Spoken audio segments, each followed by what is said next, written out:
नमस्कार, स्वागत है आपका मेरे YouTube चैनल इंदु ज्ञान 24 में। और मैं लेके आई हूँ आपके लिए एक आज छोटा सा टॉपिक, क्रिया विशेषण। क्या होता है क्रिया विशेषण? सबसे पहले परिभाषा, जो शब्द क्रिया के अर्थ में विशेषता प्रकट करते हैं, क्रिया के अर्थ में विशेषता प्रकट करते हैं, वे क्रिया विशेषण कहलाते हैं।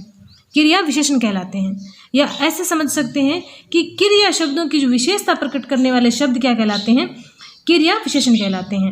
एक बार फिर से, जो शब्द क्रिया शब्दों की विशेषता बताते हैं उन्हें क्रिया विशेषण कहते हैं। उदाहरण से समझेंगे, वह प्रतिदिन पढ़ता है। इसमें पढ़ता शब्द क्या है? क्रिया है।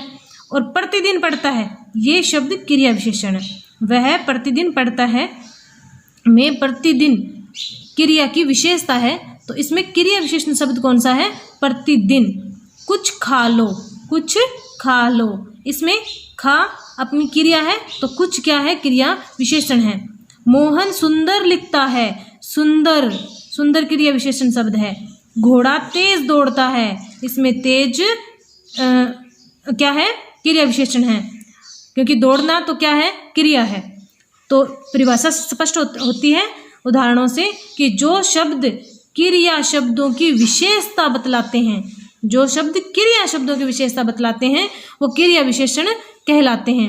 अब इसके आगे इसके कुछ भेद हैं। क्रिया विशेषण के भेद, 4 भेद होते हैं क्रिया विशेषण के।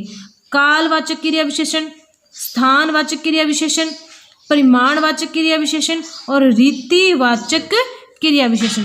अब सबसे पहले आता है कालवाचक क्रिया विशेषण। इसमें क्या है? जो क्रिया विशेषण शब्द क्रिया के होने का समय सूचित करते हैं, यानी क्रिया के समय का जो बोध करवाते हैं, ठीक है, वो होते हैं कालवाचक क्रिया विशेषण। उसे कालवाचक क्रिया विशेषण कहते हैं। उदाहरण से समझेंगे, सीता कल आएगी। आएगी क्रिया है, लेकिन कब आएगी? कल आएगी, तो ये कल क्या है? कालवाचक क्रिया विशेषण है।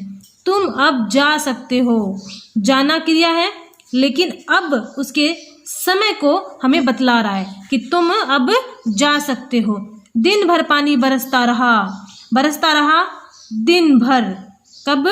दिन भर, तो कालवाचक क्रिया विशेषण है। तुम प्रतिदिन समय पर आते हो, तो प्रतिदिन समय पर आते हो, तो रोजाना, ठीक है। तो ये कालवाचक क्रिया विशेषण होते हैं। कौन से? जो क्रिया शब्दों के समय को सूचित करते हैं, उन्हें कालवाचक क्रिया विशेषण कहते हैं। आगे है स्थानवाचक, स्थानवाचक क्रिया विशेषण। जो शब्द क्रिया के स्थान या दिशा का ज्ञान करवाएं, स्थान या दिशा का ज्ञान कराएं, उन्हें स्थानवाचक क्रिया विशेषण कहते हैं। जैसे वह पेड़ के नीचे बैठा है। कहाँ बैठा है? नीचे, तो वो स्थान का बोध करवा रहा है कि वह पेड़ के नीचे बैठा है। तुम आगे चलो, तुम कहाँ चलो?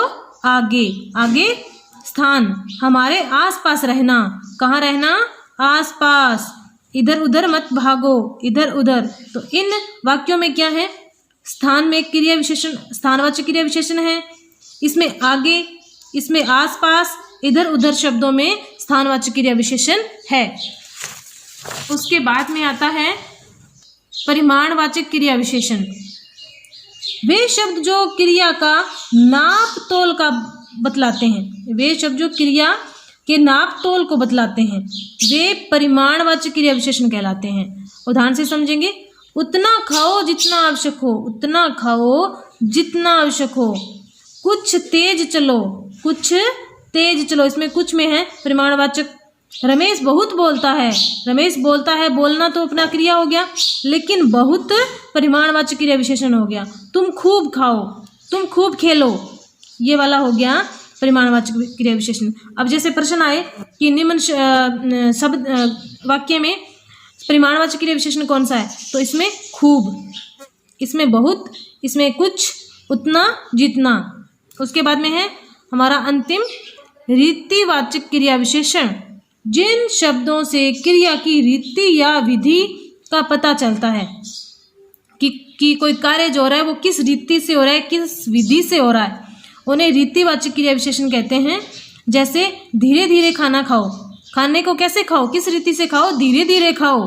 तो इसमें धीरे धीरे ध्यानपूर्वक कार्य करो। कार्य कैसे करो, ध्यानपूर्वक। अचानक पानी चला गया, पानी कैसे चला गया, अचानक ही चला गया।